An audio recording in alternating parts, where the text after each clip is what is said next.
ಮಾತೃಶ್ರೀ, ಯಾರೊಬ್ಬರೂ ಕೂಡ ಶಿವಧನುಸ್ಸನ್ನು ಅಣು ಮಾತ್ರವೂ ಅಲುಗಾಡಿಸಲು ಸಾಧ್ಯವಾಗಲಿಲ್ಲವಲ್ಲ? ಹೀಗಾದರೆ ಇದನ್ನು ಎತ್ತುವವರು ಯಾರು? ಸಹೋದರಿಯ ಮದುವೆ ಯಾರೊಂದಿಗೆ?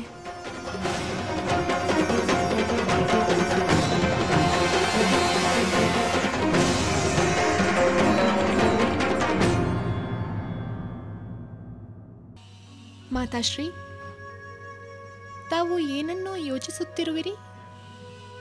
ನನಗೆ ಕತೆ ಹೇಳುವುದಿಲ್ಲವೇ? ಹೇಳುತ್ತೇನೆ ಸೀತೆ, ಹೇಳುತ್ತೇನೆ.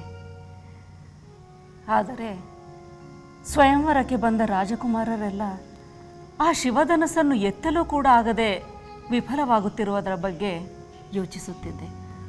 ಅಂದರೆ ಯಾವ ರಾಜಕುಮಾರರು ಶಿವಧನಸ್ಸನ್ನು ಎತ್ತಲಾರದೆ ಸ್ವಯಂವರವು ವಿಫಲವಾಗಿ ನನ್ನ ವಿವಾಹವು ನಡೆಯಲಾರದೇನೋ ಎಂಬ ಯೋಚನೆಯೇ? ಇಲ್ಲ ಸೀತೆ, ಇಲ್ಲ. ನಿನ್ನಂತಹ ಸರ್ವಗುಣ ಸಂಪನ್ನಳಾದ ಹೆಣ್ಣಿಗೆ ಮಹಾಪುರುಷೋತ್ತಮನಾದ ರಾಜಕುಮಾರನೇ ಬಂದು ಆ ಶಿವಧನುಸ್ಸನ್ನು ಎತ್ತಿ ನಿನ್ನನ್ನು ವರಿಸುತ್ತಾನೆ ಎಂಬ ಭರವಸೆ ನನ್ನಲ್ಲಿದೆ. ಮಾತಾಶ್ರೀ, ಅಂಥ ಪುರುಷೋತ್ತಮ ರಾಜಕುಮಾರನು ವರಿಸಲಾಗದ ರಾಜಕುಮಾರಿಯ ಯಾವುದಾದರೂ ಘಟನೆ ಹಿಂದೆ ನಡೆದಿದೆಯೇ? ನೀನು ಕೇಳಿದಂತಹ ಘಟನೆ ಅಗಸ್ತ್ಯ ಮಹಾಮುನಿಗಳ ಪತ್ನಿ ಲೋಪಾಮುದ್ರೆಯ ಜೀವನದಲ್ಲಿ ನಡೆದಿದೆ. ಅದೇನೆಂದು ಹೇಳಿ ಮಾತಾಶ್ರೀ. ಲೋಪಾಮುದ್ರೆ ವಿದರ್ಭ ರಾಜನ ಪುತ್ರಿ. ಯಾವ ರಾಜಕುಮಾರರು ಆಕೆಯನ್ನು ವರಿಸದೇ ಇದ್ದಾಗ ವಿದರ್ಭ ರಾಜನಿಗೆ ಚಿಂತೆ ಆಯಿತು. ಅಂತಹ ಸಂದರ್ಭದಲ್ಲಿ ಮಹಾ ತಪಸ್ವಿಗಳಾದ ಅಗಸ್ತ್ಯ ಮುನಿಗಳು ತಾವೇ ಲೋಪಾಮುದ್ರೆಯನ್ನು ವರಿಸುತ್ತೇವೆ ಎಂದು ರಾಜನಿಗೆ ಹೇಳಿದರು. ಆದರೆ ವಿದರ್ಭ ರಾಜನಿಗೆ ತನ್ನ ಪುತ್ರಿಯನ್ನು ಈ ಮುನಿಗೆ ಕೊಡುವುದರ ಬಗ್ಗೆ ಗೊಂದಲ ಉಂಟಾಯಿತು. ಆದರೆ ಲೋಪಾಮುದ್ರೆ ತನ್ನನ್ನು ಮದುವೆಯಾಗುವವರು ರಾಜಕುಮಾರರೇ ಆಗಿರಬೇಕು ಎಂಬ ಭಾವನೆಯನ್ನು ತೊರೆದು ಮಹಾ ತಪಸ್ವಿಗಳಾದ ಅಗಸ್ತ್ಯ ಮುನಿಗಳನ್ನೇ ಮದುವೆಯಾಗುತ್ತೇನೆ ಎಂದು ತಂದೆಗೆ ಹೇಳಿ ಒಪ್ಪಿಸಿದಳು. ಮಹಾತಪಸ್ವಿಗಳಾದ ಅಗಸ್ತ್ಯರನ್ನು ವರಿಸಿ ಅವರ ಸತಿಯಾಗಿ ಮಹಾಪತಿವ್ರತೆಯಾಗಿ ಪರಮ ಪಾವನ ಜೀವನವನ್ನು ನಡೆಸಿದಳು. ಮಾತಾಶ್ರೀ, ಇಂಥ ಕತೆಗಳನ್ನೆಲ್ಲ ತಿಳಿದ ನೀವು ನನ್ನ ಕಲ್ಯಾಣದ ಬಗ್ಗೆ ಯೋಚಿಸುವ ಅಗತ್ಯವೇ ಇಲ್ಲ. ನಿಜ ಸೀತೆ, ನಿನ್ನ ಬಗ್ಗೆ ನಾನು ಚಿಂತಿಸುವ ಅಗತ್ಯವೇ ಇಲ್ಲ. ನಿನ್ನ ಸ್ವಯಂವರ ಮಹಾಪುರುಷನೊಬ್ಬನೊಂದಿಗೆ ನ ಭೂತೋ ನ ಭವಿಷ್ಯತಿ ಎನ್ನುವಂತೆ ನಡೆದೇ ತೀರುತ್ತದೆ. ಎಲ್ಲಿ ಹೋದರು ಮಾರೀಚ? ಇಲ್ಲೇ ಇದ್ದದ್ದನ್ನು ಕಂಡಿದ್ದೇನಲ್ಲ. ಮಾರೀಚ, ಮಾರೀಚ, ಏ ಮೂರ್ಖ ಸ್ವಭಾವ, ನಾನಿಲ್ಲೇ ಇರುವೆ.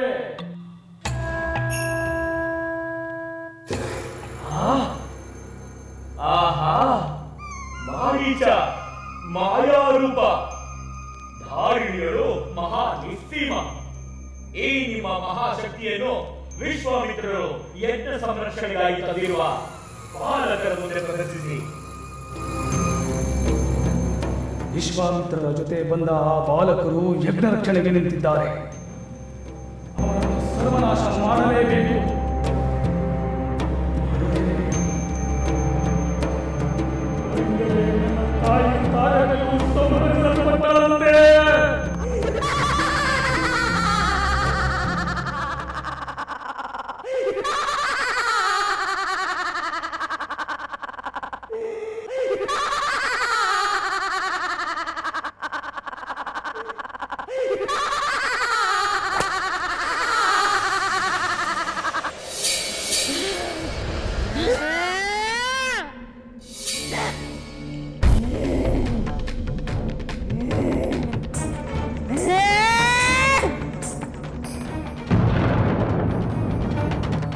ಸ್ತ್ರೀ ಎನ್ನುವ ಅನುಕಂಪ ತಾಳದೆ ಲೋಕಕಂಟಕಿ ಮಹಾ ದುಷ್ಟಳೆಂದು ತಿಳಿದು ಈಕೆಯನ್ನು ಸಂಹರಿಸು.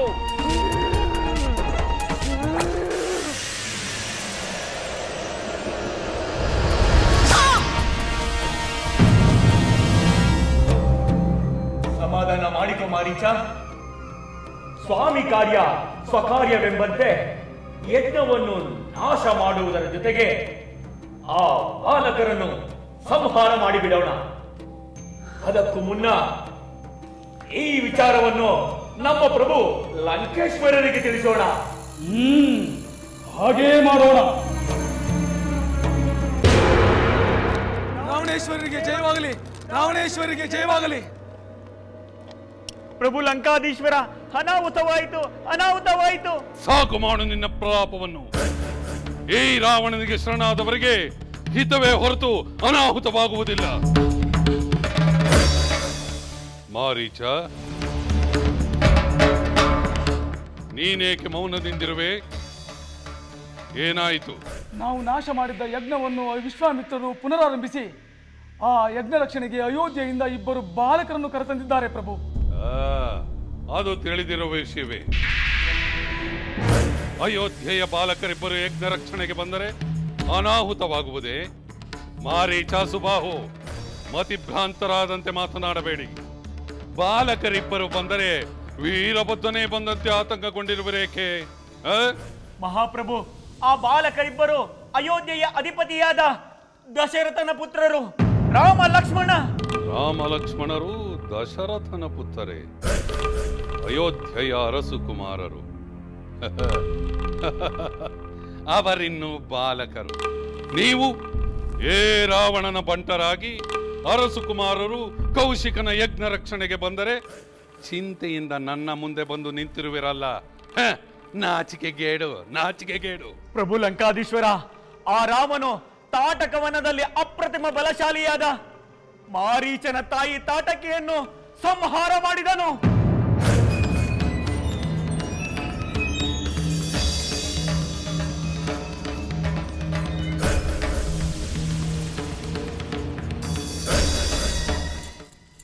ಮಾರೀಚ,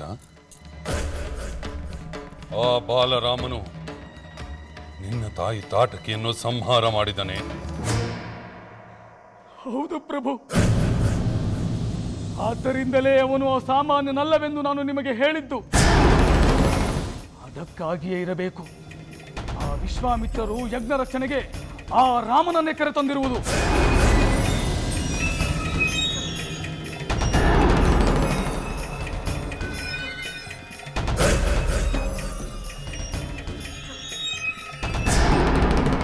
ಮಾರೀಚ, ಸುಬಾಹು, ತಾಟಕಿಯ ವಧೆ ರಾಮನ ಬಲದಿಂದಾಯಿತೆಂದು ಭಾವಿಸಬೇಡಿ. ಅದು ವಿಶ್ವಾಮಿತ್ರನ ತಪಶಕ್ತಿಯಿಂದ ಆಯಿತೆಂದು ತಿಳಿಯಿರಿ. ಆ ವಿಶ್ವಾಮಿತ್ರನು ರಾಮನನ್ನು ಮುಂದಿಟ್ಟುಕೊಂಡು ಕುತಂತ್ರ ಮಾಡಿದ್ದಾನೆ. ಆ ಕುತಂತ್ರಕ್ಕೆ ನೀವು ಸೋಲಬಾರದು.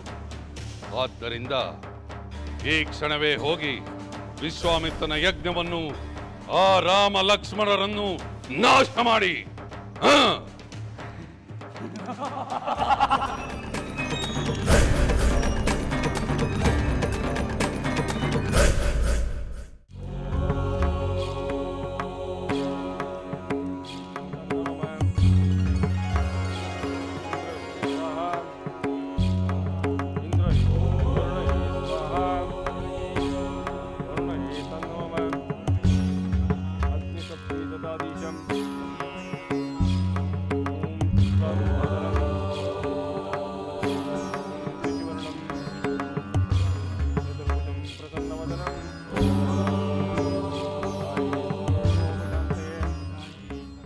ಸಹೋದರ, ವಿಶ್ವಾಮಿತ್ರ ಮಹರ್ಷಿಗಳು ಯಜ್ಞವನ್ನು ಆರಂಭಿಸಿ 6 ದಿನಗಳಾದವು.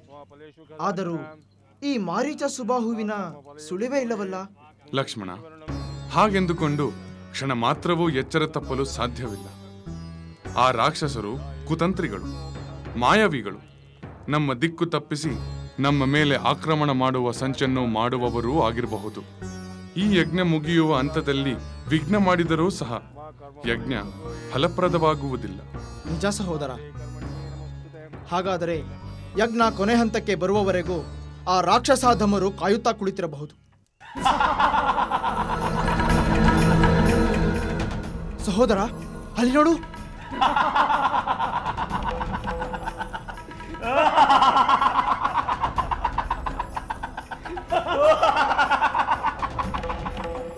ಲಕ್ಷ್ಮಣ, ಈ ಮಾರೀಚನ ಮೇಲೆ ನಾನು ಮಾನವಾಸ್ತ್ರವನ್ನು ಪ್ರಯೋಗಿಸುವೆ.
ಸಹೋದರಿ ಸಹೋದರಿ,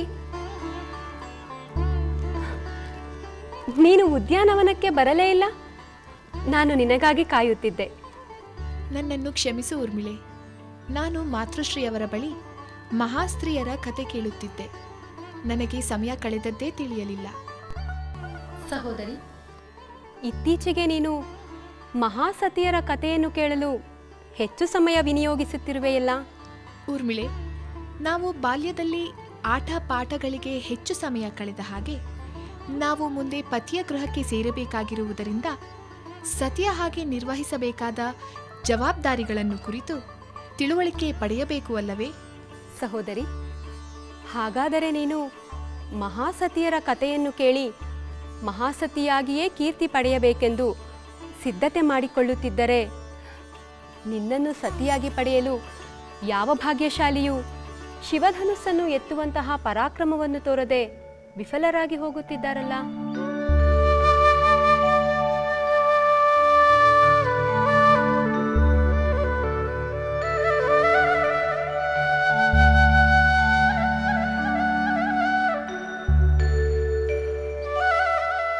ಸಹೋದರಿ, ಏನು ಯೋಚಿಸುತ್ತಿರುವೆ? ಅದು ಶಿವಧನಸ್ಸನ್ನು ಎತ್ತುವಂಥ ಮಹಾಪುರುಷೋತ್ತಮನು ಈ ಮಿಥಿಲಾ ನಗರಕ್ಕೆ ಬಂದೇ ಬರುತ್ತಾನೆ ಎಂಬ ಭರವಸೆ ನನಗಿದೆ.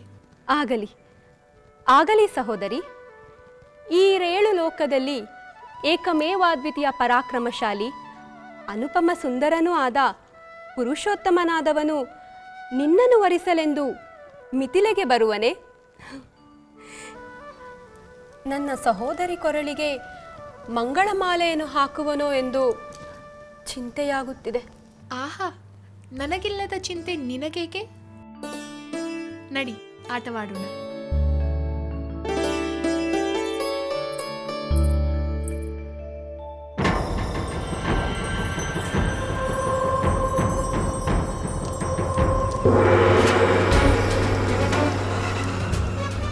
ನಿಲ್ಲು ಸುಬಾಹು, ನಿಲ್ಲು.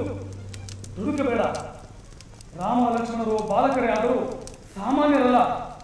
ರಾಮ ಪ್ರಯೋಗಿಸಿದ ಮಾನವಾಸ್ತ್ರದಿಂದ ನಾನು ಬದುಕುಳಿದಿರುವುದೇ ಆಶ್ಚರ್ಯಕರ. ನನ್ನ ಅನುಭವವನ್ನು ನೋಡಿಯೂ ನೀನು ಆ ಯಜ್ಞಕುಂಡವನ್ನು ನಾಶಪಡಿಸಲು ಹೋದರೆ ರಾಮ ಇನ್ನಷ್ಟು ಸಿಟ್ಟುಕೊಂಡು ನಿನ್ನನ್ನು ಕೊಲ್ಲಲು ಮುಂದಾಗಬಹುದು.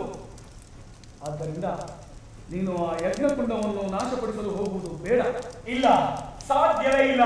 ನಾನು ಹೋಗದಿದ್ದರೆ, ಯಜ್ಞವನ್ನು ನಾಶ ಮಾಡದಿದ್ದರೆ ನನ್ನ ಪ್ರಭುಗಳಾದ ಲಂಕಾಧೀಶ್ವರರ ಆಜ್ಞೆಯನ್ನು ಉಲ್ಲಂಘಿಸಿದಂತಾಗುತ್ತದೆ. ನಾನು ಈಗಲೇ ಹೋಗಿ ವಿಶ್ವಾಮಿತ್ರರ ಯಜ್ಞವನ್ನು ನಾಶ ಮಾಡಿಯೇ ತೀರುತ್ತೇನೆ. ಬೇಡ ಸುಬಾಹು, ಬೇಡ. ನನ್ನ ಮಾತನ್ನು ಕೇಳು. ಪ್ರಭುವಿನ ಮಾತಿಗೆ ತಲೆ ಕೊಟ್ಟು ನೀನು ಪ್ರಾಣವನ್ನು ಅರ್ಪಿಸುವಂತಾಗಬಾರದು.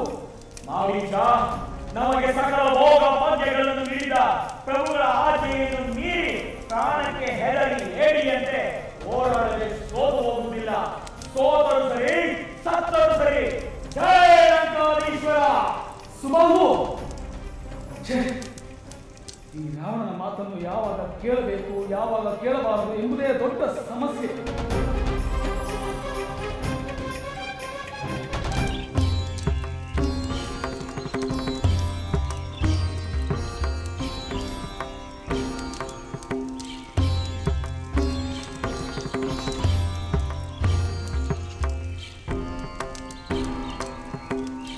ಸಹೋದರ, ನೀನು ಮಾರೀಚನಿಗೆ ಮಾನವಾಸ್ತ್ರದಿಂದ ಮಾಡಿದ ಪ್ರಹಾರಕ್ಕೆ ಆ ಮಾರೀಚ ಸುಬಾಹು ಇಬ್ಬರು ಮತ್ತೆಂದೂ ಯಜ್ಞದ ಕಡೆಗೆ ಬರುವುದಿಲ್ಲ ಎನಿಸುತ್ತೆ. ಹಾಗೇನಿಲ್ಲ ಲಕ್ಷ್ಮಣ.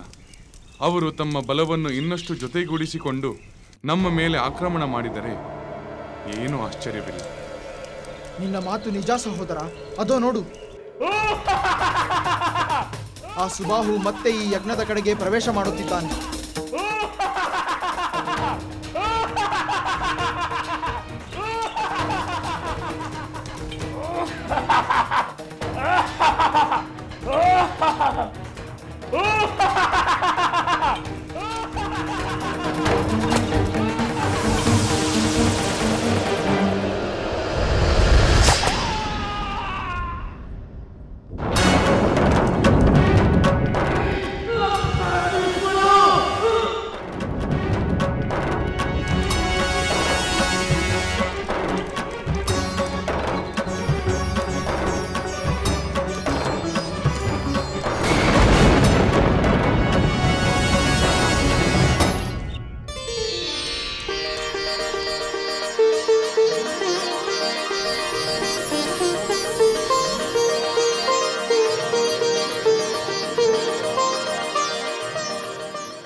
ಹೌದು ಗುರುಗಳೇ, ಅಂಥ ಮಹಾಸ್ತ್ರೀಯರ ವಿಚಾರಗಳು ನನ್ನ ಮುಂದಿನ ಜೀವನಕ್ಕೆ ಮಾರ್ಗದರ್ಶನವಾಗುತ್ತದೆ ಎಂದು ಕೇಳಿದೆ.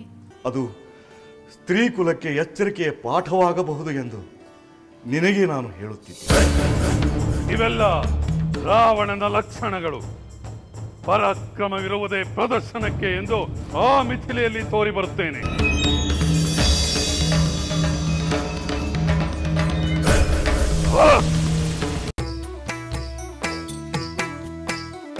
ಲಂಕೆಯಲ್ಲಿನ ದುರುಳ ದರ್ಪವು ಸೀತೆ ಸಹನೆಗೆ ಸೋತಿತು.